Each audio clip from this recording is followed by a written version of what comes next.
Haleluya. Belum mandi jadi tidak semangat. Haleluya. Itu baru cuci muka saja. Salam sejahtera dalam kasih Tuhan Yesus Kristus. Shalom Elohim. Mari kita siapkan hati kita kembali untuk menerima kebenaran firman Allah yang terambil dalam Ibrani pasal yang ke-10. Satu ayat saja. Surat Ibrani pasal yang ke-10 ayat 19.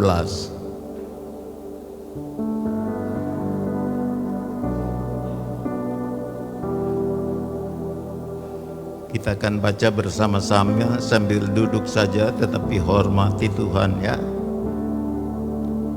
Ibrani pasal yang ke-10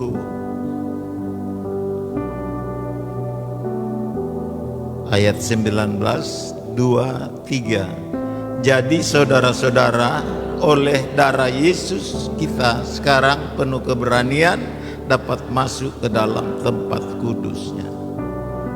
Baik, saya memberikan judul untuk pagi hari ini, oleh iman kepada darah Yesus kita menerima berkat. Ini hal yang paling penting, apatah lagi kita ada di situasi yang tidak baik. Ada banyak orang yang sedang mengalami tekanan. Apalagi air tidak ada. Sudah air tidak ada, listrik padam lagi. Tapi saya lihat saudara pakai baju bagus semua pagi ini. Berarti dicuci kan? Jangan cuma bagus di baju, tapi hati kita juga Tuhan mau cuci pagi ini. Kita lihat firman Allah katakan, jadi saudara-saudara, oleh darah Yesus kita sekarang penuh keberanian dapat masuk ke dalam tempat kudus. Kalau di terjemahan yang lain dikatakan tempat maha kudus.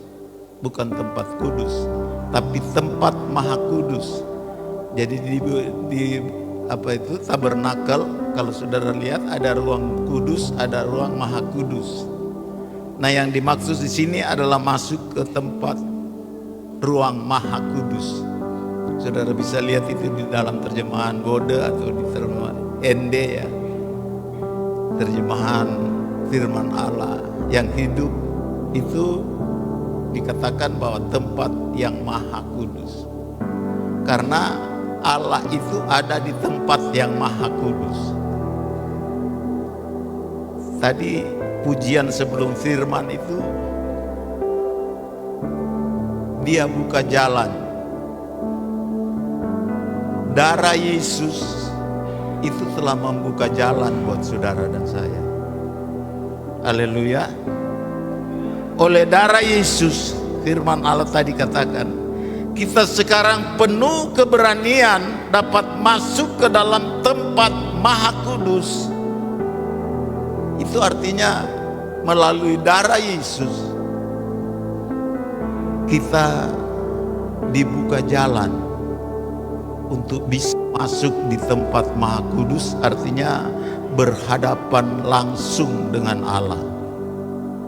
Itu oleh pengorbanan Yesus.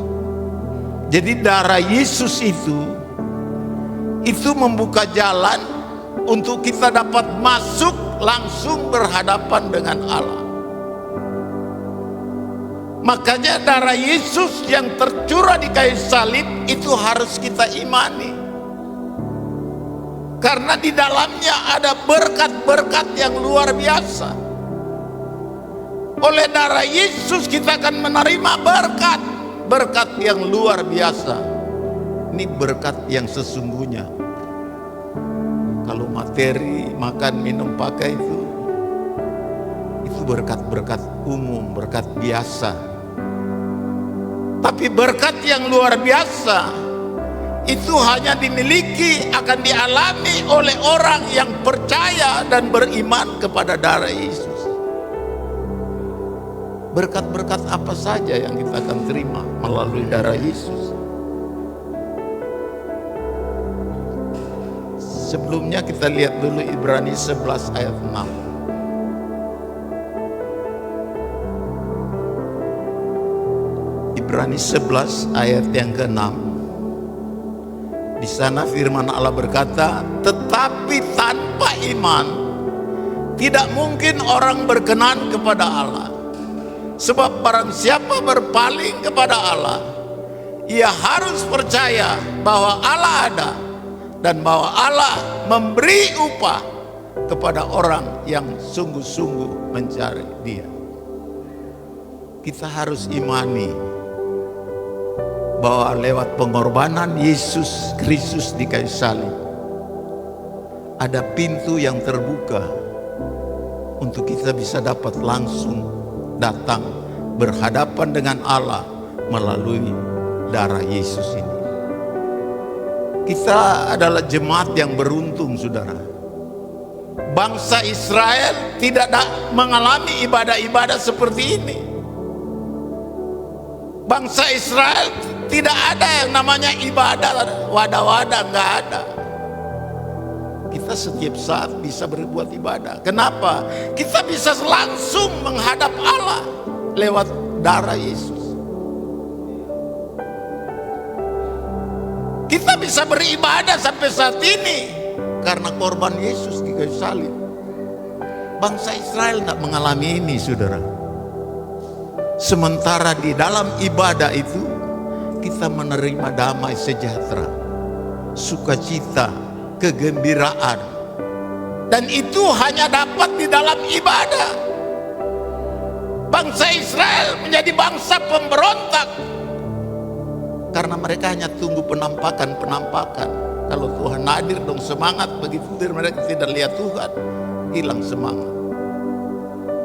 Kita bisa berkumpul walaupun kita tidak lihat Tuhan karena iman kita kepada Tuhan.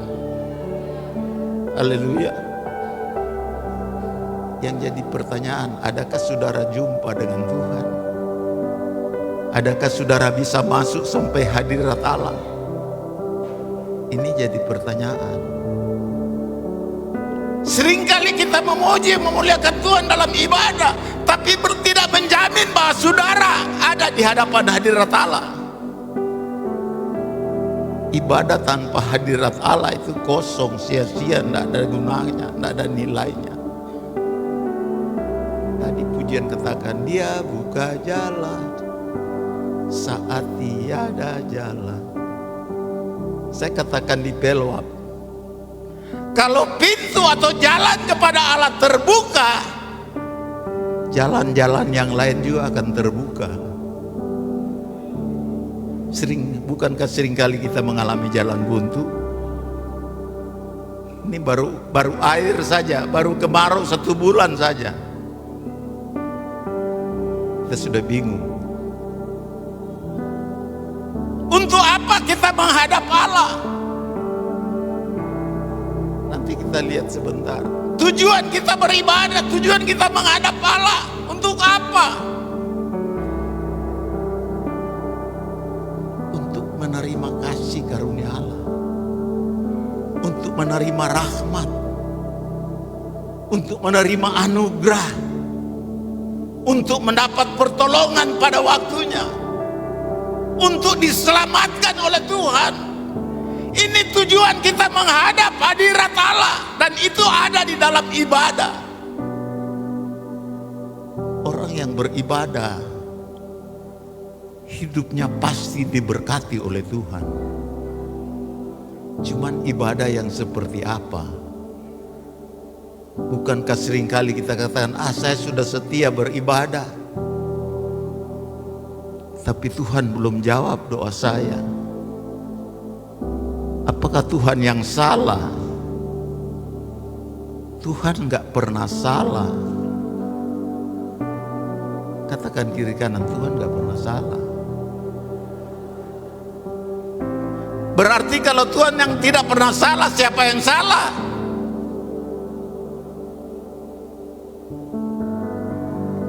kenapa belum diberkati? Padahal jalan itu udah dibuka. Kita tidak akan diberkati Tuhan kalau tidak kita masuki jalan ini. Yesus sendiri katakan, akulah jalan,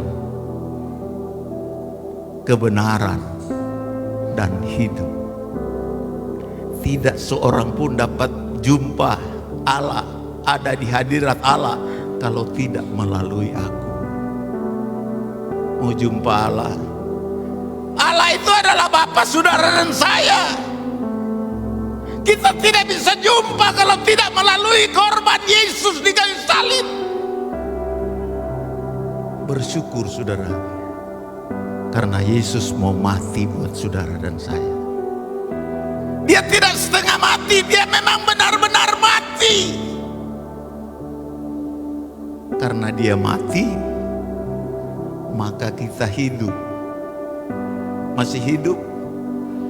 Masih hidup? Siapa yang beri nafas itu? Dia sumber kehidupan. Dia mati supaya kita hidup. Makanya orang yang hidup secara rohani, ibadahnya meriah di hadapan Tuhan. Bukan loyo, ada haleluya, jawab pun tidak. Apa yang engkau cari? Untuk apa datang kepada Tuhan? Beribadah kita menjumpai Allah kita. Dan setiap orang yang jumpa Allah, hidupnya pasti berubah. Pikirannya pasti berubah. Kesejahteraannya dijamin oleh Tuhan. Dia sumber segala kehidupan kita. Kebutuhan apapun dia sumbernya.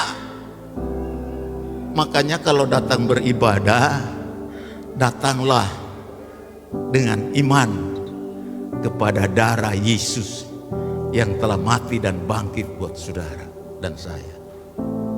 Ini dasar kita beribadah kepada Allah. Bangsa Israel tidak mendapat kesempatan ini.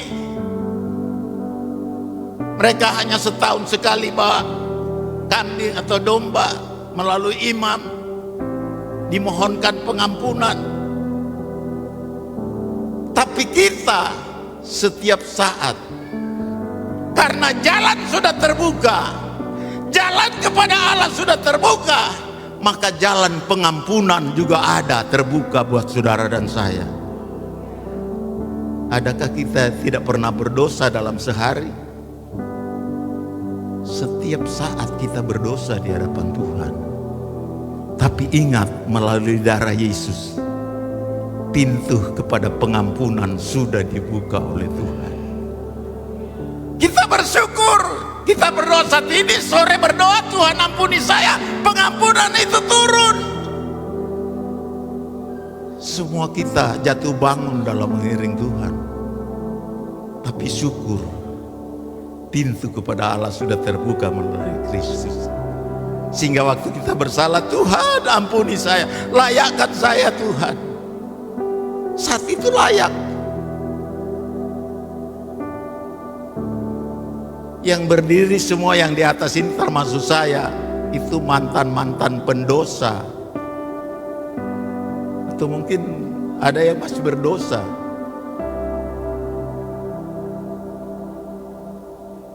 Kenapa kita masih bisa berdiri? Karena darah Yesus itu membuat kita dibenarkan di hadapan Allah. Itu sebabnya jangan sia-siakan darah Yesus. Kesempatan Tuhan sudah buka lebar. Waktu Yesus mati, tirai bait Allah di dalam kemah suci itu terbelah dari atas ke bawah. Itu penghalang untuk jemaat tidak boleh lihat ke dalam. Tapi waktu Yesus mati, penghalang ini sudah dibuka oleh Tuhan. Jadi tidak ada alasan bagi kita orang percaya untuk tidak datang kepada Dia. Apalagi saat ada dalam masalah. Saudara lihat, ini baru kemarau 1 bulan. Orang sudah pada bingung. Ini semua Tuhan izinkan agar manusia jangan berharap kepada manusia. Mari kita berharap kepada Tuhan. Masa depan kita sungguh ada. Di dalam perjanjian baru ada banyak janji-janji yang Allah sampaikan sebagai peringatan buat kita. Supaya kita tahu bahwa hidup dalam Tuhan itu kita akan nikmati janji Allah yang begitu banyak. Berkat apa yang kita terima melalui darah Yesus? Yang pertama kita lihat Matius 26 ayat 28. Ini berkat karena iman dalam darah Yesus itu.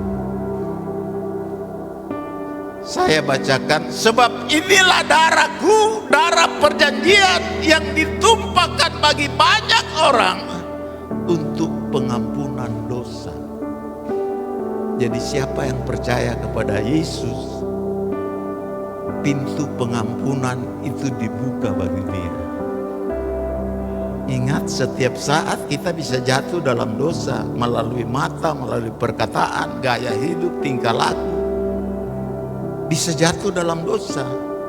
Sementara orang berdosa tidak berkenan di hadapan Allah. Kecuali kita mengimani, percaya, terima Dia sebagai Tuhan dan Juru Selamat, maka pintu pengampunan itu dibuka buat kita. Saudara yakin sudah diampuni? Cuma satu yang Yesus inginkan bagi orang yang diampuni. Ingat perempuan yang berdosa, Yesus katakan pergi dan jangan berbuat dosa lagi.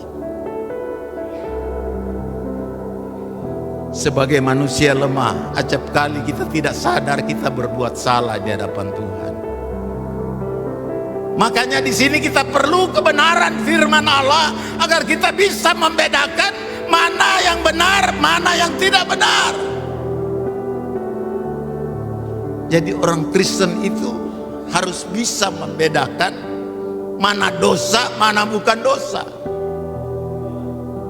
Jangan ngambang, saudara.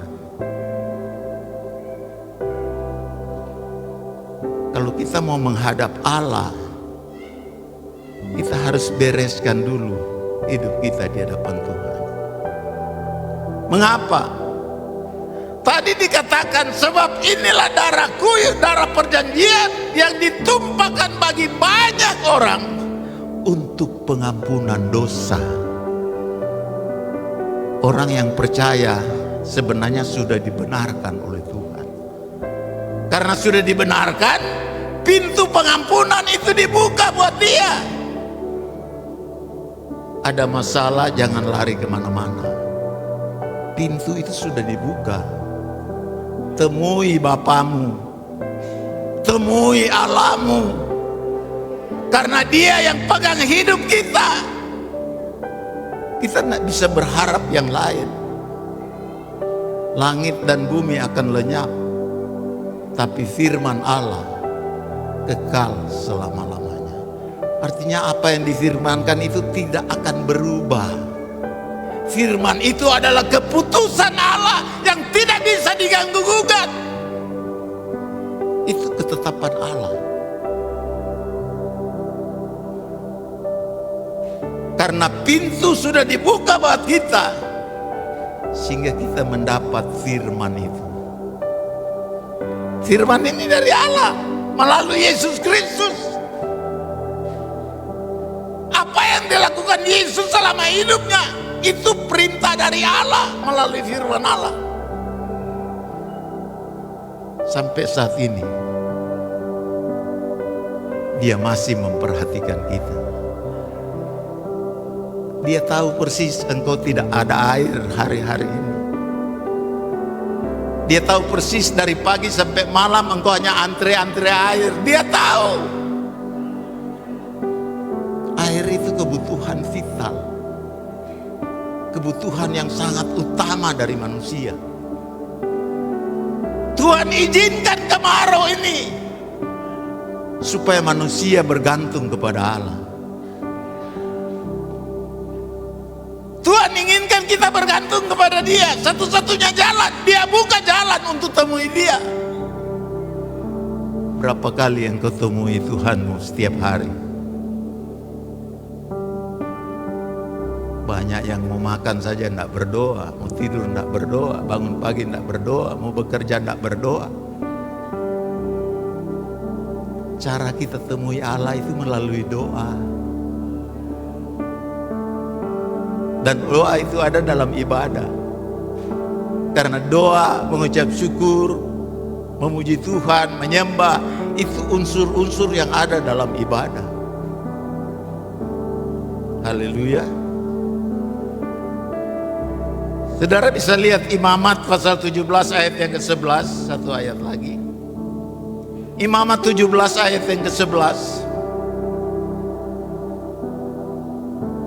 Dikatakan, karena nyawa makhluk ada di dalam darahnya, dan aku telah memberikan darah itu kepadamu di atas mezbah untuk mengadakan pendamaian bagi nyawamu, karena darah mengadakan pendamaian dengan perantaraan nyawa.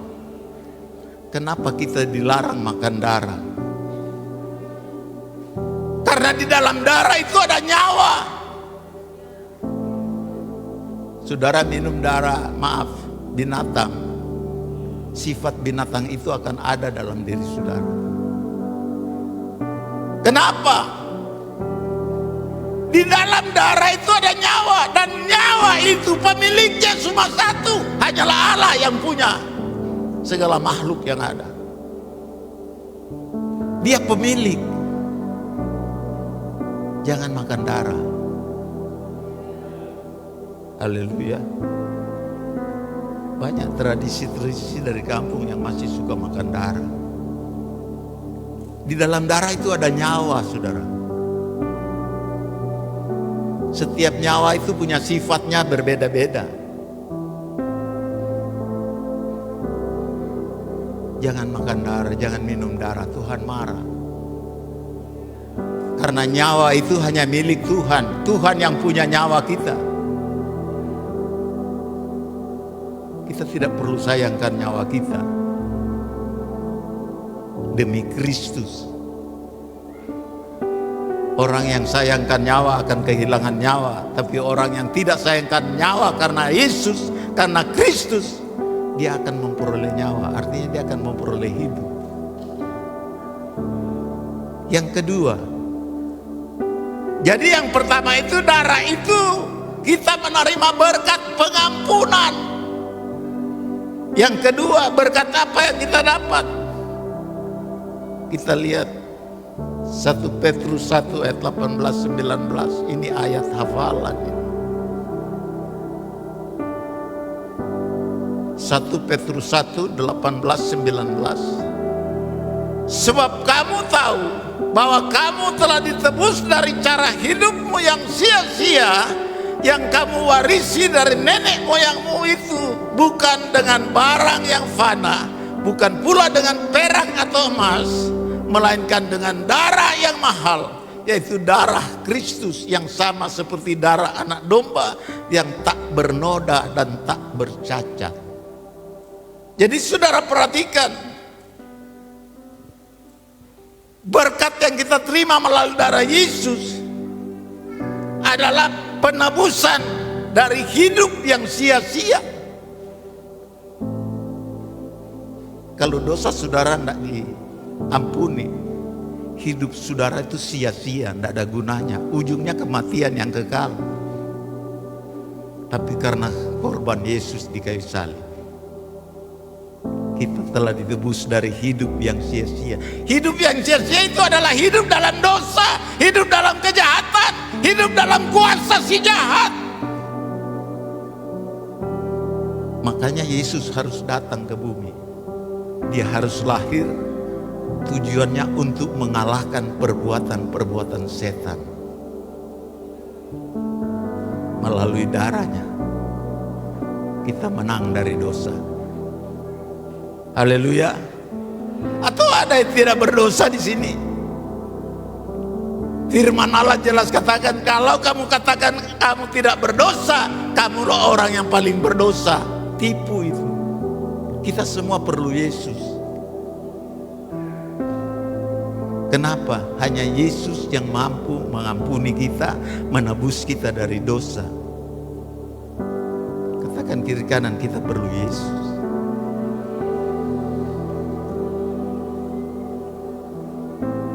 Tidak cukup kita menjadi orang Kristen. Kita perlu Yesus setiap hari. Karena setiap hari kita bisa jatuh dalam dosa. Ingat, kedatangan Tuhan itu sudah sangat dekat, saudara. Jangan sampai waktu Tuhan datang saudara masih dalam keadaan berdosa, tidak diampuni. Itu neraka tempatnya, tidak masuk surga. Makanya ada istilah, bukan langkah pertama yang menentukan, tapi langkah yang terakhir. Kita ada di penghujung zaman, tinggal menanti waktu Tuhan datang. Kapan kita tidak tahu. Tapi sebagai gembala saya pesan jemaat, berusaha keluar dari hidup yang sia-sia itu, keluar dari dosa. Untuk masuk di jalan yang baru, kita harus tinggalkan jalan yang lama. Kalau saudara tidak tinggalkan jalan yang lama, saudara tidak akan mungkin masuk di jalan yang baru.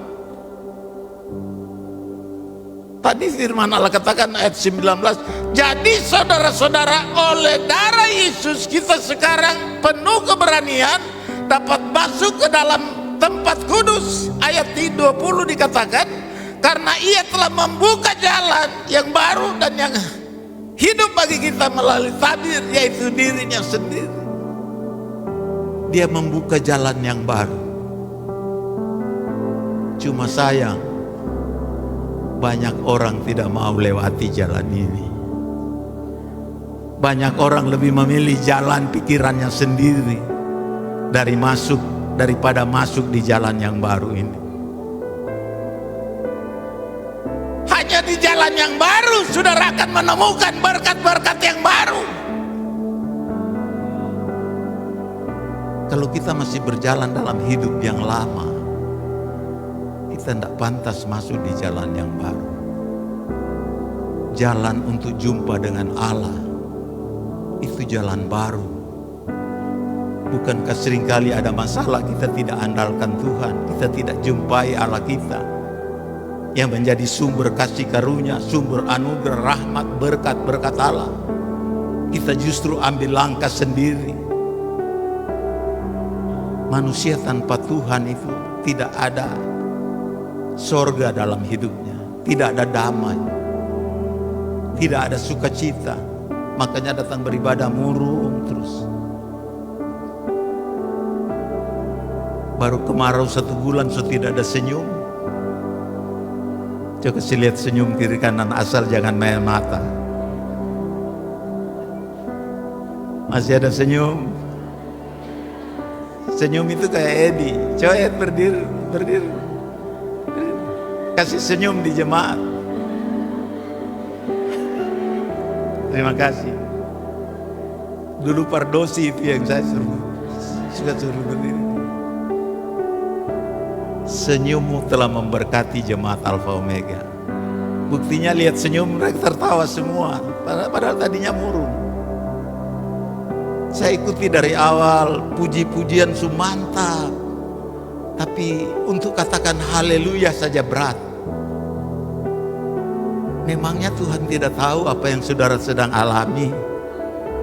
Dia tahu. Bagaimana Dia mau salurkan berkat kalau wajah kita cemberut di hadapan Dia? Cemberut itu berarti marah dengan Tuhan. Bukankah darah Yesus telah mendamaikan kita dengan Bapa? Coba semua senyum ke atas. Yesus baik. Seringkali kita tidak berdaya karena wajah kita selalu hanya melihat ke bawah. Bagaimana besok saya makan, bagaimana anak-anak punya dana pendidikan mereka, bagaimana pekerjaan saya, itu semua ada di bawah. Belajar lihat ke atas. Sambil angkat tangan katakan, Yesus terima kasih. Coba angkat tangan saudara, angkat tinggi-tinggi. Angkat tinggi-tinggi, angkat wajahmu kepada Tuhan. Katakan, Yesus terima kasih.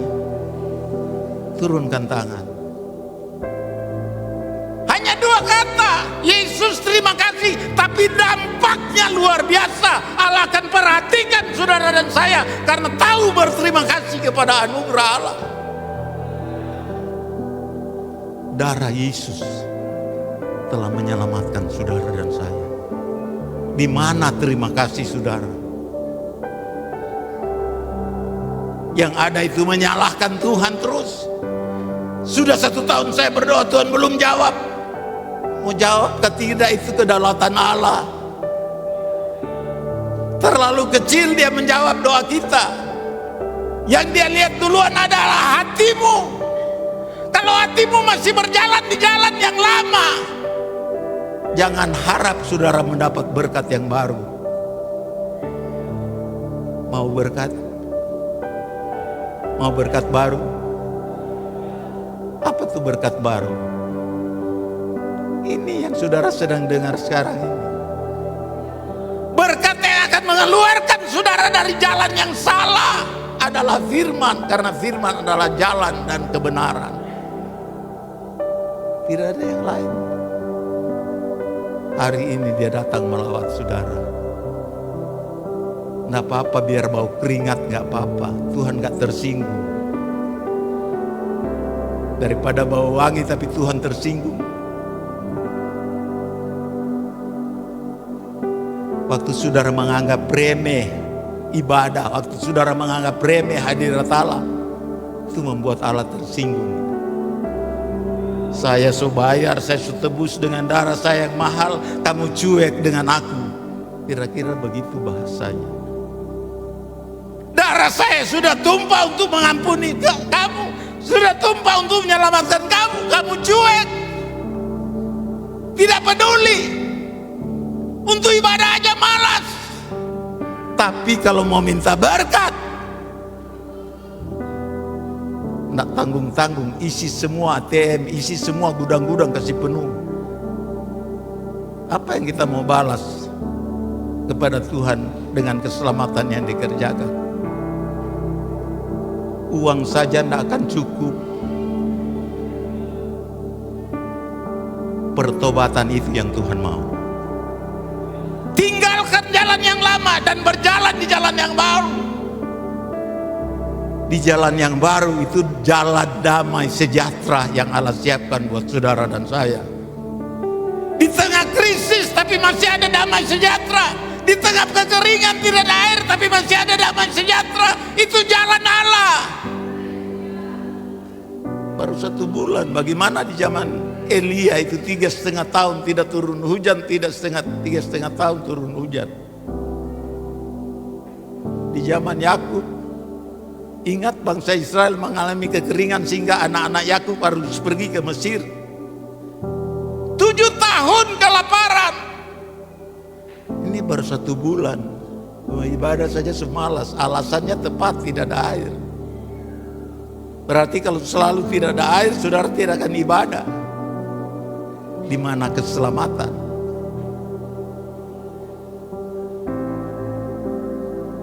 Tidak selamanya itu kemarau. Satu saat akan turun hujan.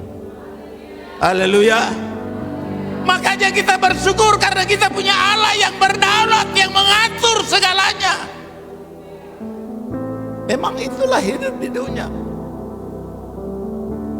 Banyak kali kita tidak sadar bahwa dunia ini diatur oleh Tuhan. Dunia ini pemiliknya adalah Allah. Kita tidak perlu ragukan. Firman Allah katakan nyawanya sendiri aja dia berikan. Apalagi hanya air. Hanya makan, minum, pakai. Kalau Tuhan mau sebentar pun pulang gereja langsung hujan turun. Kalau Tuhan mau. Dia pegang kuasa. Kenapa ada kemarau? Periksa jangan sampai kita memberontak terhadap Allah. Belajar dari pengalaman perjalanan bangsa Israel. Kenapa ada kemarau? Umatnya menyembah berhala. Padahal waktu keluar dari Mesir ada darah yang tumpah. Tidak menghargai darah Yesus. Sebentar kita nikmati tubuh dan darahnya. Terima itu sebagai anugerah dari Tuhan. Di dalamnya ada keselamatan. Kita memperingati. Haleluya. Ini perjanjian baru yang dimeteraikan oleh darah Yesus. Perjanjian baru itu penuh dengan berkat-berkat yang luar biasa. Tapi nanti kita akan sampai ke situ. Jadi yang pertama, bagaimana kita menerima berkat melalui iman kepada darah Yesus. Kita menerima pengampunan sehingga Allah damaikan kita dengan Bapa di surga. Yang kedua, kita ditebus dari jalan hidup yang sia-sia. Artinya ditebus dari dosa, kejahatan, dan dari kuasa setan. Yang ketiga, berkat apa yang kita terima oleh iman kepada darah Yesus. Yang ketiga, Roma 3, 23, 20 sampai 26, coba ditampilkan.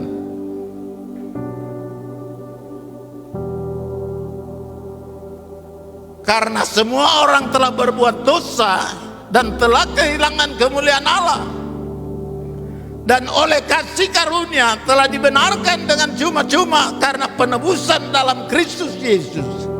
Kristus Yesus telah ditentukan Allah menjadi jalan pendamaian karena iman dalam darahnya. Hal ini dibuatnya untuk menunjukkan keadilannya, karena ia telah membiarkan dosa-dosa yang telah terjadi dahulu pada zaman kesabarannya. Ayat 26, maksudnya ialah untuk menunjukkan keadilannya kepada masa ini, supaya nyata bahwa ia benar dan juga membenarkan orang yang percaya kepada Yesus. Berkat dari iman kepada darah Yesus itu adalah kita dibenarkan di hadapan Allah. Saudara sudah dibenarkan. Makanya gunakan waktu, pintu yang sudah dibuka, kita masuki pintu itu. Ada masalah, jangan cari jalan yang lain.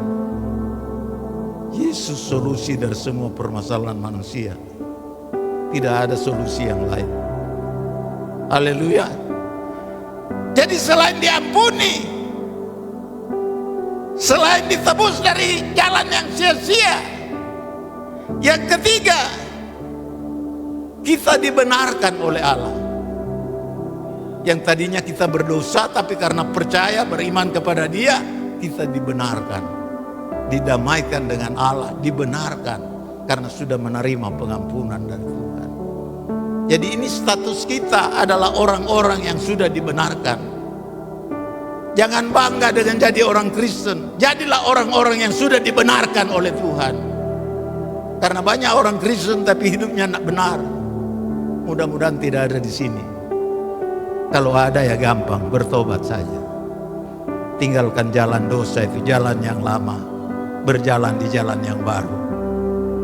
Supaya dapat berkat-berkat yang baru. Haleluya. Yang ketiga, yang keempat sekarang. Ibrani 9 ayat 13-14.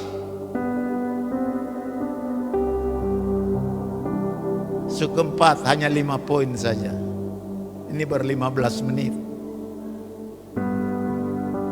Ibrani 9 ayat 13 dan 14. Sebab jika darah domba jantan dan darah lembu jantan dan percikan abu lembu muda menguduskan mereka yang najis sehingga mereka disucikan secara lahiriah. Halo. Betapa lebihnya darah Kristus yang oleh Roh yang kekal telah mempersembahkan dirinya sendiri kepada Allah sebagai persembahan yang tak bercacat, akan menyucikan hati nurani kita dari perbuatan-perbuatan yang sia-sia, supaya kita dapat beribadah kepada Allah yang hidup. Berkat apa? Oleh iman kita kepada Yesus. Oleh beriman kepada darah Yesus, hati kita disucikan, dimurnikan. Untuk apa? Supaya bisa melayani Tuhan. Waktu engkau beribadah kepada Tuhan, engkau sedang melayani Tuhan. Kita disucikan. Makanya kalau Tuhan sudah sucikan hati kita, jangan simpan-simpan di hati lagi hal-hal yang tidak benar. Kedengkian, marah, cemburu, iri hati dan lain sebagainya. Itu sudah harus jauh dari kita. Yang ada saling mengasihi satu dengan yang lain. Jangan kasih dirimu sendiri, kasih juga orang lain. Kasihi sesamamu. Haleluya. Masih hidup? Kalau masih hidup itu ada reaksi, paling tidak ada haleluya, amin. So dikasih makan masih marah lah. Kenyang gak belum? Kalau sudah kenyang sudah mau berhenti. Masih lapar? Tidak semua. Masih lapar? Berarti 1 jam lagi ke depan tidak apa-apa. Tapi poinnya tinggal 1. Sebentar lagi ya, sabar saja. Ini anugerah Allah kalau saudara masih bisa dengar firman. Itu tandanya Allah masih mengasihi kita. Jangan ingat-ingat air dulu. Ini firman Allah, ini air hidup.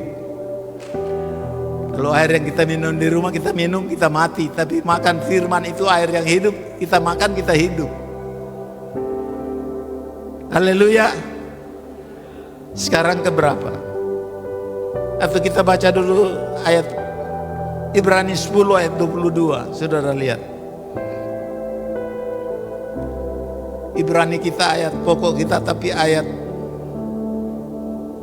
yang ke-22. Ada satu kekasih, tolong baca.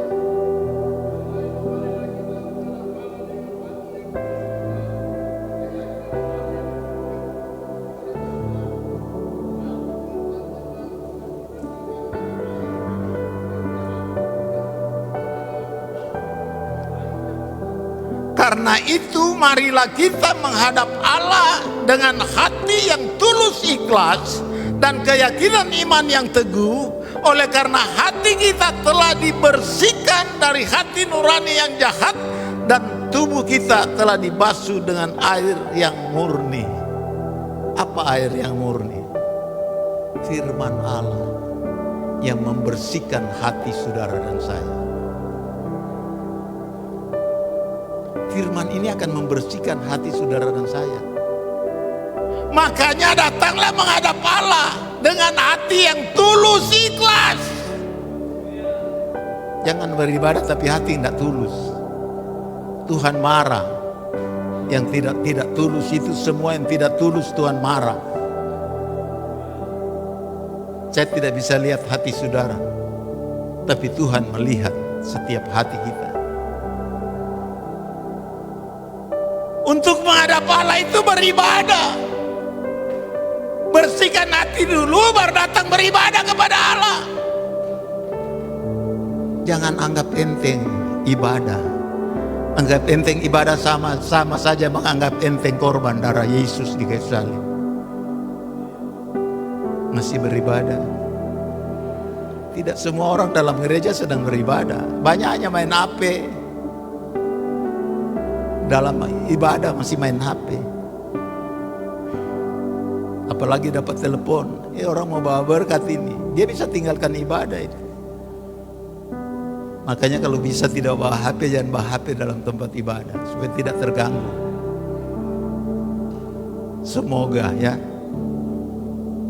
Memang betul di HP itu ada aplikasi-aplikasi rohani. Tetapi liciknya setan bisa mengganggu saudara dalam ibadah kalau membawa HP.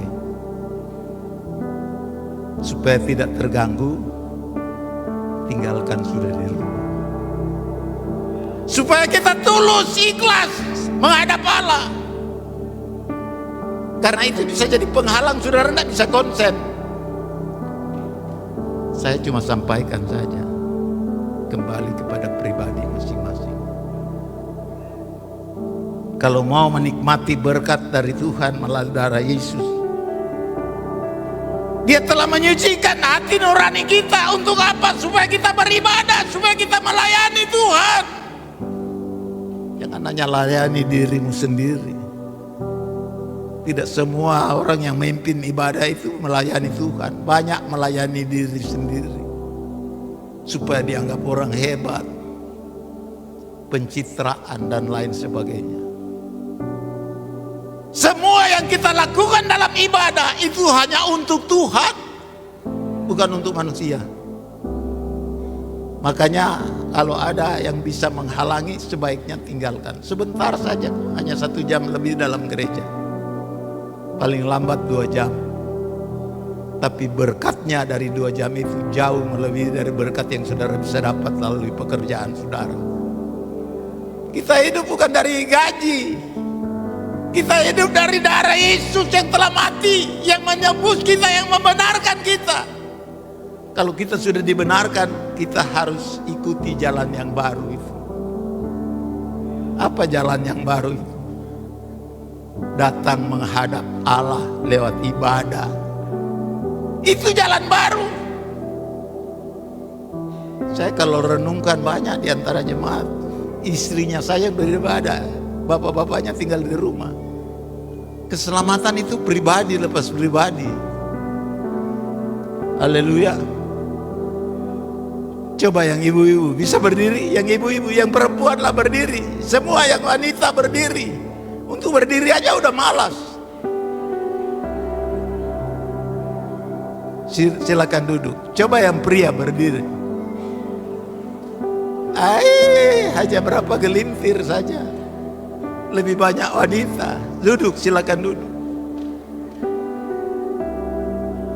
Bersyukur kalau saudara masih tahu kodratmu seperti laki-laki, seperti perempuan. Yang bahaya yang sudah tidak tahu bahwa dia itu laki-laki, yang tidak sadar bahwa dia itu perempuan. Itu yang bahaya. Itu dia ada di dunia antara, ada di awang-awang antara langit dan bumi. Jangan jadi bencong, tidak mengakui kedaulatan Allah yang melahirkan dia jadi laki-laki, dia bikin diri perempuan. Sudah kumis tebal pakai semengken lagi, pakai lipstik. Haleluya. Sudah ada kumis pakai lipstik lagi. Apa yang kamu cari? Pencitraan kah?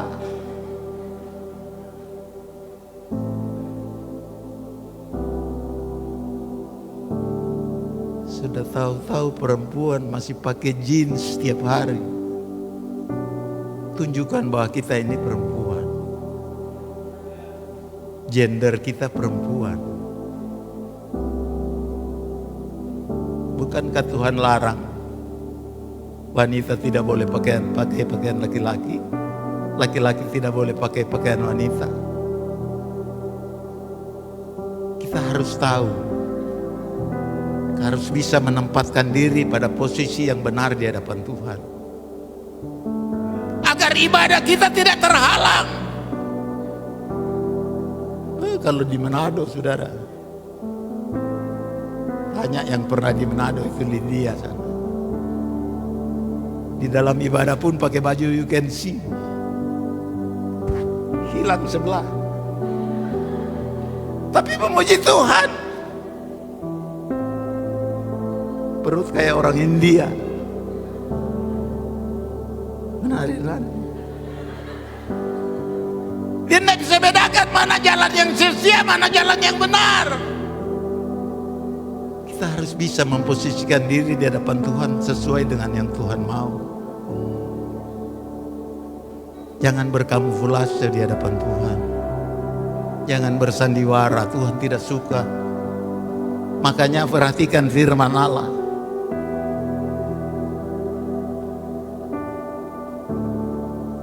Yang kelima, yang terakhir, coba kita lihat ayat 20. Ayat 20 dari Ibrani 10.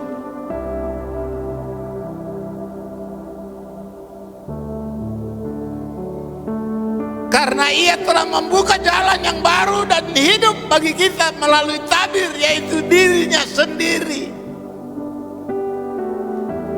Jadi yang kelima, dia membuka jalan yang baru.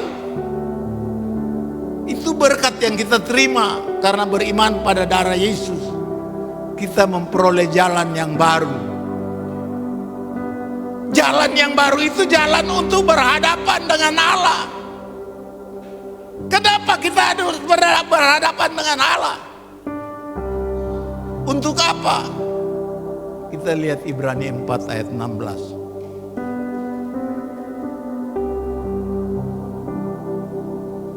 Ini tujuan kita menghadap Allah. Sebab itu marilah kita dengan penuh keberanian menghampiri tahta kasih karunia, supaya kita menerima rahmat dan menemukan kasih karunia untuk mendapat pertolongan kita pada waktunya. Ini tujuan kita menghadap Allah, untuk menerima kasih karunia Allah, untuk menerima rahmat atau anugerah. Kasih karunia Allah tidak ada yang bisa berikan selain Allah. Rahmat, anugerah hanya Allah yang bisa berikan. Untuk kita mendapat pertolongan pada waktunya. Hidup ini penuh masalah, tapi kalau kita selalu menghadap Allah, kita menerima pertolongan pada waktunya. Tuhan tidak akan biarkan saudara di tengah krisis apapun. Ada Allah yang menolong. Haleluya. Supaya kita menerima rahmat dan menemukan kasih karunia untuk mendapat pertolongan kita pada waktunya. Makanya ada masalah, panggil, jumpai dia. Dengan berani datang ke hadapan Tuhan, karena kita sudah dibenarkan, kita sudah diampuni, dan minta kepada dia pertolongannya. Jangan minta tolong sama manusia, kita punya Bapa yang sanggup menolong kita. Untuk itulah kita dihimbau untuk menghadap Allah dengan berani. Orang yang berani menghadap Allah, yang yakin bahwa dia tidak bersalah di hadapan Tuhan, itu berani. Coba kalau kita buat dosa, pasti takut datang dengan Tuhan. Makanya supaya kita layak di hadapan Tuhan, tinggalkan jalan hidup yang lama. Itu dosa, kejahatan kita. Supaya waktu kita menghadap Allah, kita menerima kasih karunia. Kasih karunia itu kita terima, itu keselamatan yang dia janjikan. Haleluya. Jelek-jelek begini, biar tidak ganteng, biar tidak cantik, tapi hidup dalam kasih karunia Allah, itu luar biasa. Untuk menerima rahmat, menerima anugerah, pemberian Allah yang tanpa batas. Pentingnya kita menghadap hadirat Allah. Jadi darah Yesus itu telah membuka jalan untuk kita bisa berjalan jumpai Allah kita langsung. Tidak seperti bangsa Israel, harus bawa kambing atau domba, kasih ke imam yang masuk ke bait maha kudus itu untuk pengampunan dosa umat. Kita tidak, langsung hari ini berdosa, hari ini minta ampun, saat ini juga Tuhan ampuni kita. Dan kalau sudah diampuni, kita akan menerima kasih karunia Allah. Kita menerima keselamatan, kita menerima anugerah, dan kita menerima pertolongan pada waktunya. Haleluya. Masih ada semangat. 1 Korintus 11 ayat 25. Ini ayat-ayat di perjamuan kudus. Saudara lihat. Kita baca sama-sama 2-3. Demikian juga ia mengambil cawan sesudah makan, lalu berkata, cawan ini adalah perjanjian baru. Perbuatlah ini menjadi peringatan akan aku. Perjanjian lama itu, perjanjian baru itu penuh dengan janji Allah. Saya katakan di Pelwap, orang yang tidak beribadah tidak akan mengalami janji Allah. Beribadah itu menghadap Allah, menghadap hadiratnya. Makanya kita harus berani. Berani kalau tidak buat pelanggaran, menghadap Allah. Maka janji-janji Allah akan dinyatakan bagi saudara dan saya. Makanya saudara yang dikasih Tuhan, kita sudah masuk di ayat-ayat terakhir. Coba kita baca ayat 25. Ayat 25 dari ayat pokok kita, Ibrani 10.